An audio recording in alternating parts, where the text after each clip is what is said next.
Hungry in Love, written and narrated by Remy Meixell. Cassandra Kyle looked at a smiling picture of herself. It sat in a tiny square on her name tag. A gleaming smile and blonde highlights peered back at her from the glossy plastic. Her teeth now were still white, noxious bleaches applied religiously, but her black roots had long since banished her blonde blades of straw.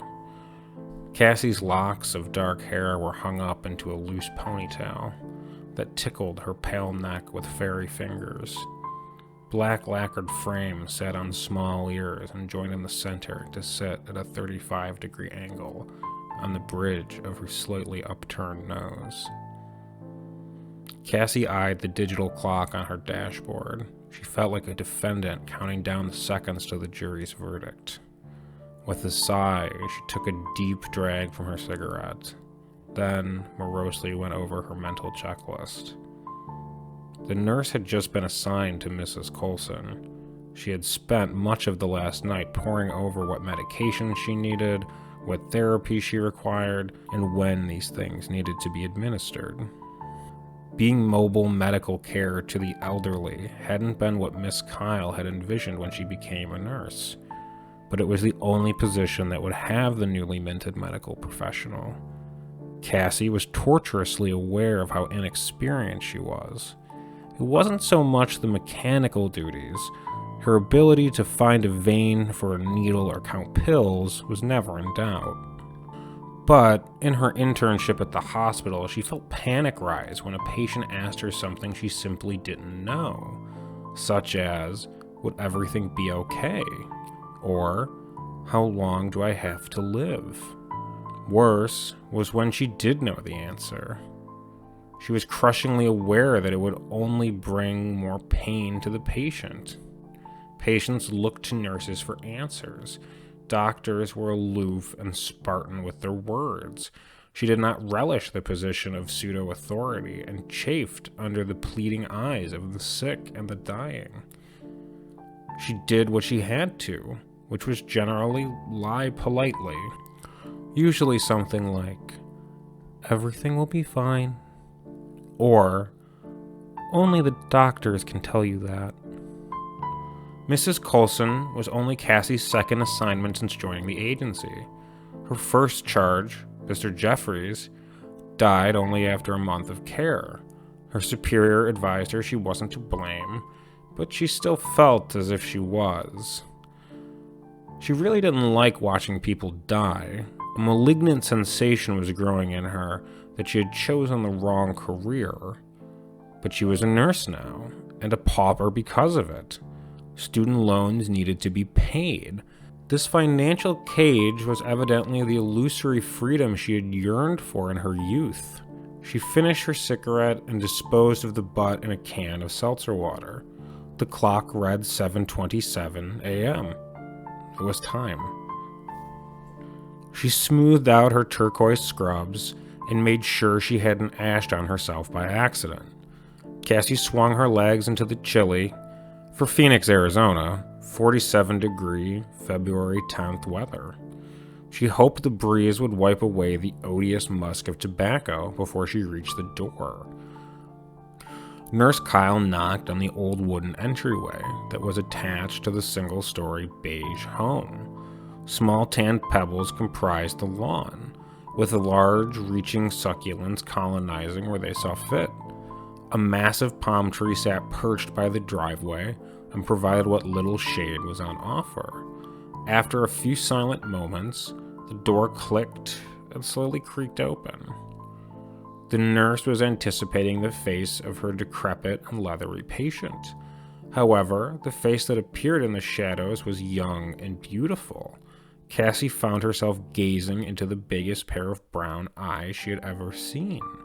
The garnet orbs were surrounded by skin that reminded Cassandra of a mix between cinnamon and chocolate.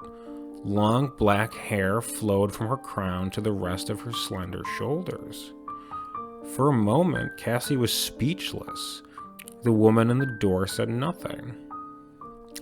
The woman behind the door said nothing.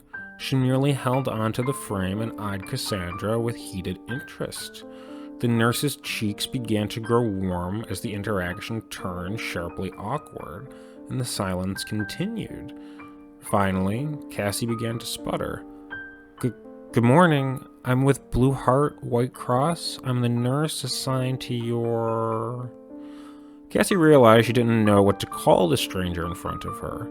She knew Mrs. Coulson had a daughter, but this woman looked too young.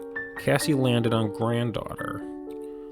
I'm your grandmother's new nurse, she finally stated triumphantly.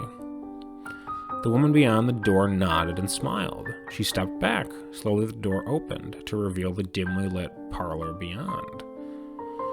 Cassie gingerly entered the home. The first thing that hit the nurse immediately was the smell of unwashed humanity in the house.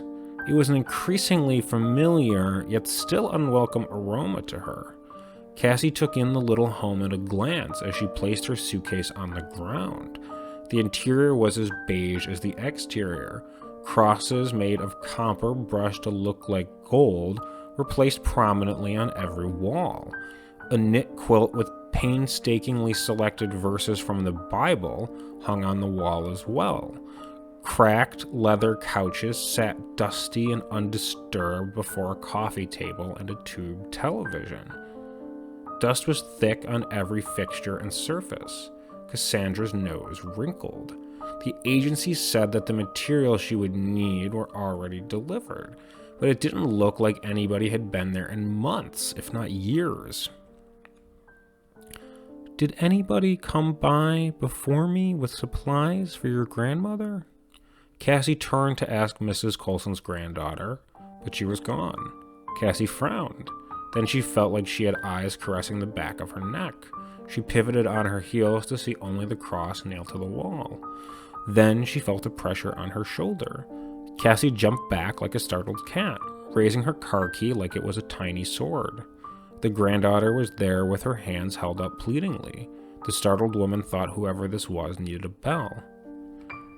This way, she bleated. The strange woman took her hand from in front of her face and pointed to the hallway beyond. Cassie's heart was still pounding when she nodded her thanks.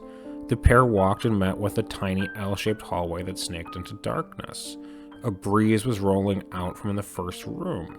The nurse knocked on the open door to announce her presence. Hello, Mrs. Coulson. I'm your new nurse.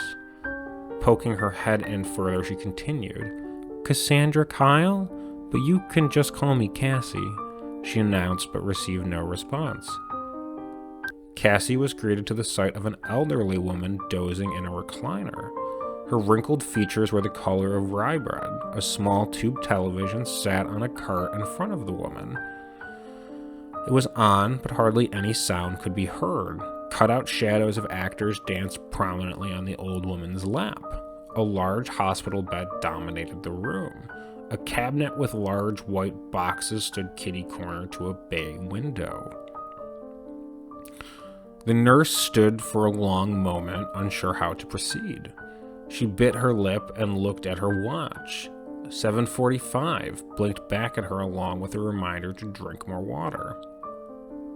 How long has she been sleeping? Cassie questioned the gloom behind her. The nurse turned back to the strange woman who had let her in. Once more, she had vanished. Did Fernando let you in? Came a croaking wheeze from the chair. Cassie jumped with a tiny cry. Already she was weary of being startled. Sorry, no, I didn't catch her name, but I think she's your granddaughter? Don't have a granddaughter, Mrs. Coulson stated plainly. Must have been Fernando. She paused to gasp air. My husband. The old woman smiled, exposing several missing teeth and yet more decaying brown ones. Cassie cracked a little inside when the old woman stated that it had been her husband. The nurse knew from the file that Mrs. Coulson's husband had been deceased for some 7 years. Dementia hadn't been in her file, but seemed painfully plausible now. Her case was actually a bit of a mystery to the doctors from what Cassie had read. Up until recently, she had been relatively healthy, but her organs had begun failing her, quickly, one by one. They were shutting off, like lights in an old home before bed.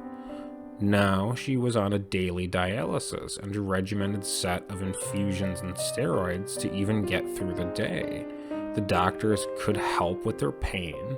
However, they remained clueless as to the root problem she presented. The dreaded "make patient comfortable" was on her sheet, a sure sign they had no idea what was wrong and possessed little inclination toward figuring it out. The nurse did precisely that on her first day. She made Mrs. Coulson comfortable. Cassie gave medications, fed the patient gray-looking meat from Meals on Wheels, and bathed the old woman. Cassandra discovered the smell was indeed coming from Mrs. Coulson. However, it wasn't due to neglect or being unwashed. The old woman just oozed the stench of decay from her pores.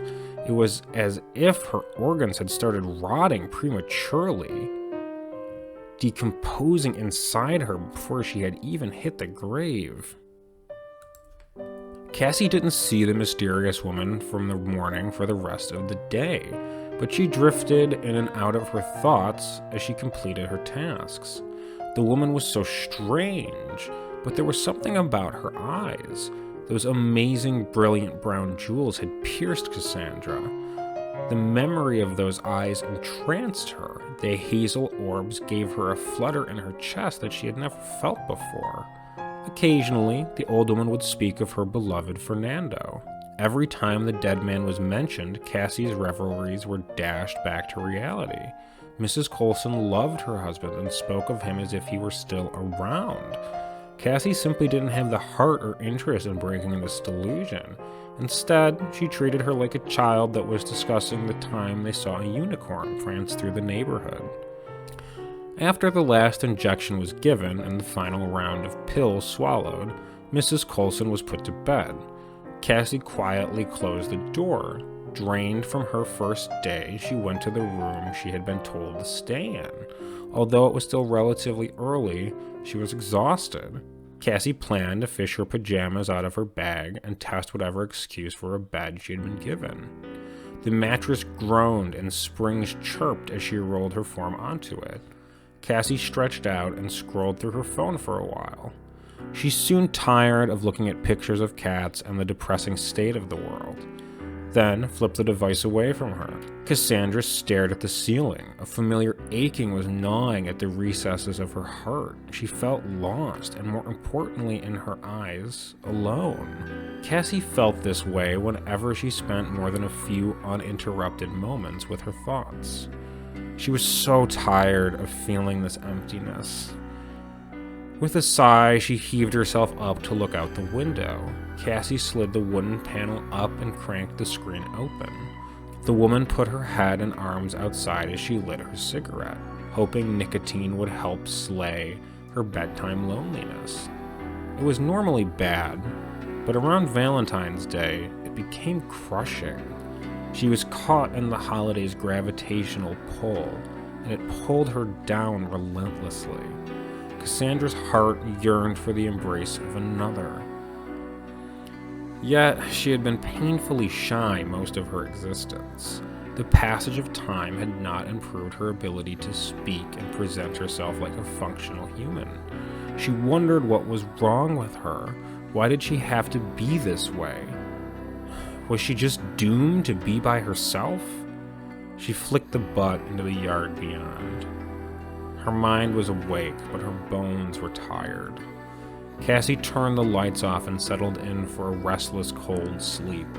As she slowly fell into dreams, Cassandra thought of those beautiful brown eyes. It was a little after 2 a.m. when Cassandra's eyes opened. She found herself staring at the wall. Her mind struggled to free itself from sleep. Then she sensed it clearly. There was a weight on the bed next to her. Cassie wasn't sure how long it had been beside her, but she was certain it was there. Fear flooded her system like venom. She froze. Cassandra listened for a noise outside of her own pulse.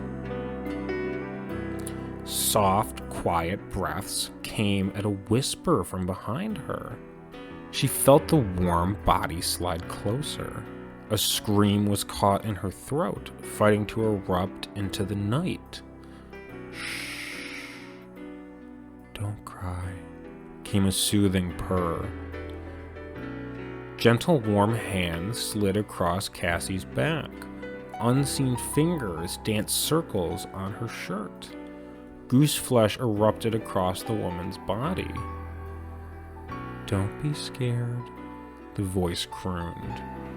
Cassandra felt more unseen hands sliding down her legs under the covers. The ghostly appendages caressed the tops of her feet and calves. She pulled her legs up reflexively and into a fetal position. Then the otherworldly massage stopped all at once. The coldness of the night returned quickly. "Please, let me help. I can feel your heart. It's so cold. You don't have to be afraid." Cassie felt a hand placed snugly on her chest. She yelped. Despite the soothing words, Cassandra was afraid beyond anything she had ever known in her 24 years of life. Cassie wasn't certain if she had woken into reality or if she was being deceived by a dream. It felt real. Truth or fiction, the warmth of small hands caressing her felt good. Cassie was afraid, but she also felt an exhilaration flow through her. "If I turn around, will you still be there?" Cassie whispered. "Do you want me to be?" Cassandra Kyle thought about it for a long moment. "Yes." With a burst of adrenaline, Cassie turned over in her bed. The room was dark, but she was so close to the intruder she could make out her face.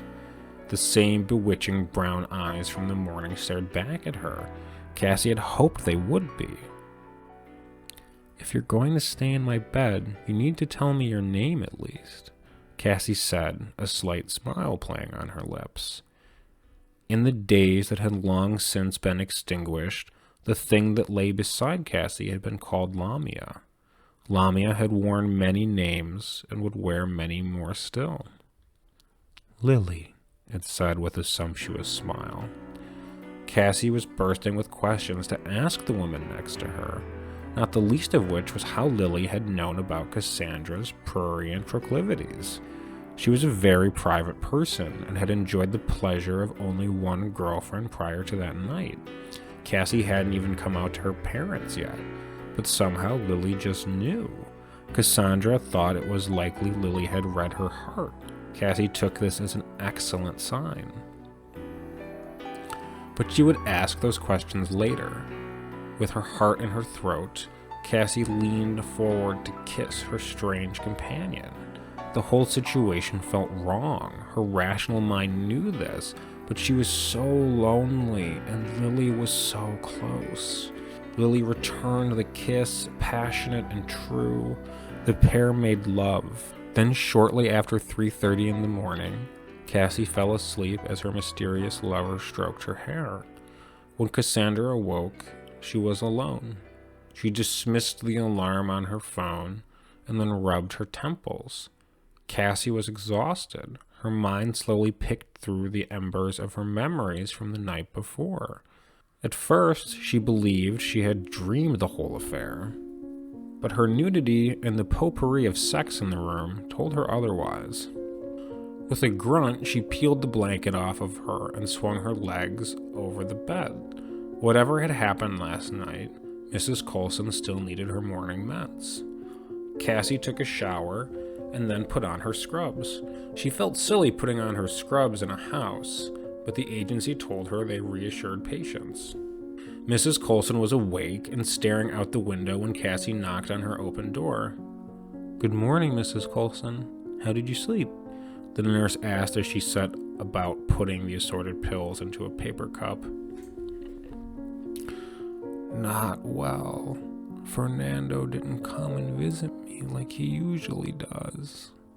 Cassie frowned. She made another mental note to inform the agency about the dementia. Well, maybe he'll come this afternoon, Cassie said, trying to force a smile. Mrs. Coulson grunted. I expect he will turn up eventually. That man always was a cheat.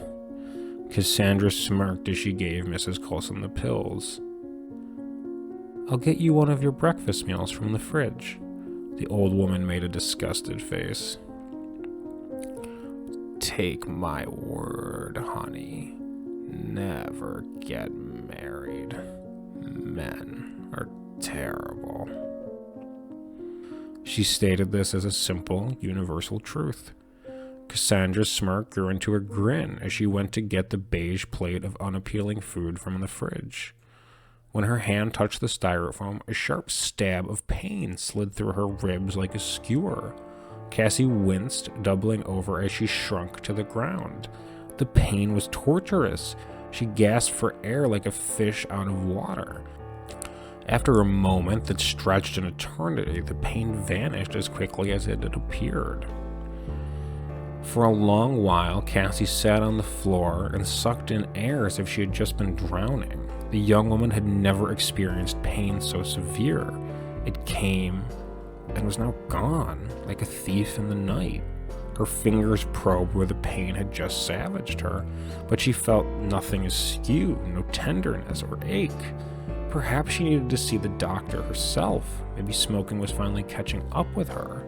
She resolved to quit and threw her pack into the trash. After collecting herself on the floor, Cassie got the food and brought it to the old woman. As the nurse fed Mrs. Coulson, she felt the prickle of eyes on the back of her neck. Cassie would periodically crane her head back to look and see nothing there. However, the feeling did not relent. The rest of the day went by slowly for Cassandra. Mrs. Coulson was asleep for much of it. Cassie went spelunking in the tiny, dust-infested home. She didn't find much beside the typical old lady fare. The sun-bleached pictures of smiling, often slightly out of focus faces. She counted no less than 15 pictures of the Virgin Mary, mostly distributed in frames next to the various photos of ancient relations. At the end of her daily duties, Cassie had called her boss and let her know about Mrs. Coulson's blossoming dementia. Her superior made a note of it and again told her to make her comfortable. Cassie grimaced at the phrase.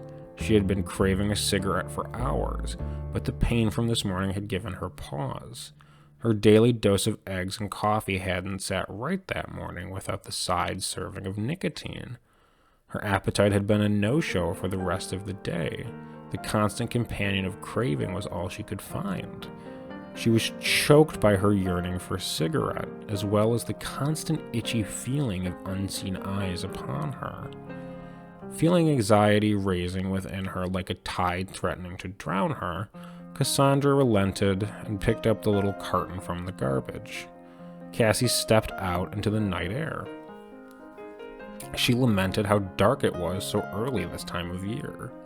It was brisk, but it felt good compared to the musty pre-mortuary she had spent the day in. With a flick of the lighter and a sharp inhale, the toxic smog entered her lungs. With the fumes came the calming embrace of nicotine. Cassie felt a wave of tranquility crash over her. She closed her eyes and exhaled, feeling slightly better, if woozier. When she opened her eyes, Cassandra could feel she wasn't alone. Something was standing shoulder to shoulder with her. Lily? Cassie whispered. She didn't get a response, so Cassie didn't move her head. But after a moment, she felt her cigarette being plucked from her hand. This forced her head to swivel. It had indeed been Lily. The cigarette was between her companion's curled lips. She blew the smoke into the sky before setting her sights back onto Cassie. "I've missed you," Lily said as she placed the lit stick back between her lover's fingers. Cassie could feel herself go flush. Words failed her. She just stared into Lily's enchanting garnet eyes.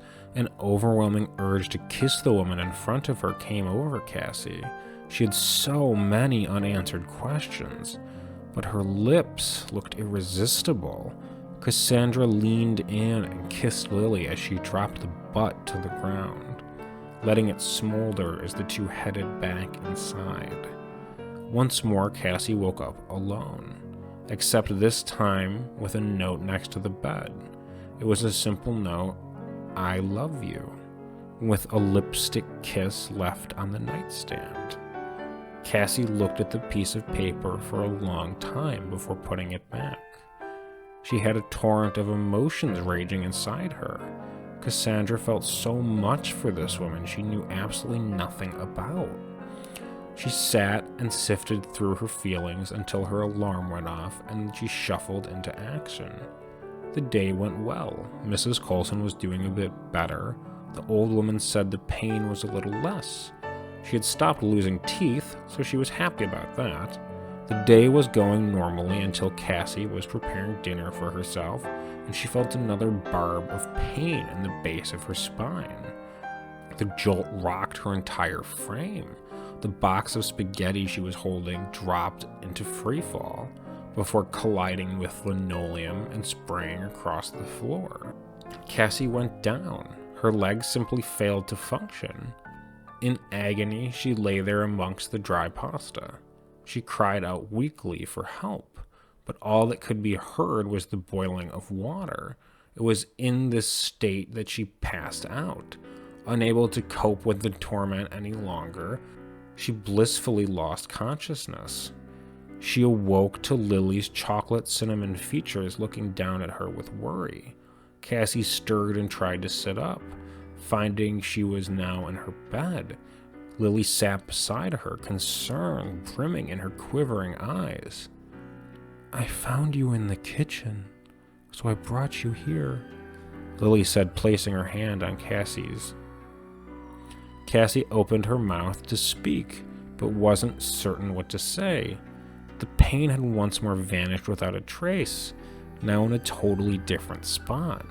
She was very worried about what was happening to her. "Don't worry, I'll help you," Lily said swiftly, giving Cassie a hug. The embrace felt tight and good. It reassured her for some reason.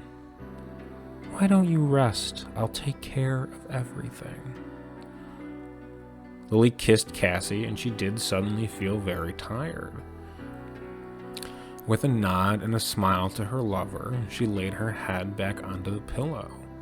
Reality once more vanished. When she awoke again, it was still dark, but her body ached for movement, like she had been asleep for a long time. It took her a moment to realize that there was a weight on her pelvis. Lily was straddling her and hunched over, sniffing her exposed body rhythmically. Cassie cried out on instinct and immediately wished she hadn't. Lily's head craned up to look at the frightened woman under her. Lily's eyes glowed like a puma's and brimmed with animalistic lust. Her dark hair cascaded down her face like a mask. The pinned woman's fear was quickly replaced by carnal urges as she met Lily's feral gaze. While they were in the throes of passion, the stabs of pain returned, but Cassie was lost in the moment of pleasure. The pain pushed to the back of her mind. A bill to be paid another day. Cassandra didn't feel in control of herself anymore. She just felt the warmth of the body before her and wanted as much of it as she could get. The evening was a blur of lewd luxuries. Cassie was awakened the next morning when her stomach revolted in a frightful lurch. Her intestines felt like they were being twisted by an unseen hand. She threw the covers off of her and raced to the bathroom. Cassandra had barely managed to open the door and flick the lights on in the tiny porcelain space before she felt another seismic heave in her stomach. Crashing to her knees in front of the toilet, she wrenched the contents of her stomach into the bowl. However, she had been knocked out so long she couldn't recall eating anything in days. But food was not what she saw pour forth from her like lava, but a dark red slurry. It was a thick paste of meat chunks, and she spewed it from her lips for what felt like an eternity. After several deep hurls and minutes of agony, she collapsed onto the bowl, dyed pink from her innards. Cassie was only given a moment of rest before she felt a sharp cracking sensation explode in her jaw. With tears streaming down her face, she gingerly reached her hand into her mouth to feel what was wrong. She touched the molar that was the epicenter of the oral affliction. It wiggled. Horrified, she withdrew her hand, but she couldn't resist wiggling it with her tongue, like when she had been a child. With a tender poke, the tooth fell from its cavity. It felt hard and wrong in her mouth. Cassie quickly spit the bloody tooth into her hand. She stared at it and wailed in horror. She felt hands grip her naked neck. A calming, numb sensation spread where the fingers danced. Cassie turned as quickly as she could, her mind telling her to flee the familiar, soothing touch. Her brain screamed that those hands meant death. But it was too late. She turned to see Lily's blazing eyes, and her heart was hooked once more. "What's happening to me?" she managed to wheeze.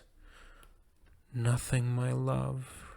Everything is as it should be." Lily kissed the woman's bloody mouth with ferocious desire. Cassandra Kyle's insides melted like a fly from a spider's bite. Lily smiled as Cassie's eyes shut once more. On February 20th, the police were called to Miss Coulson's home.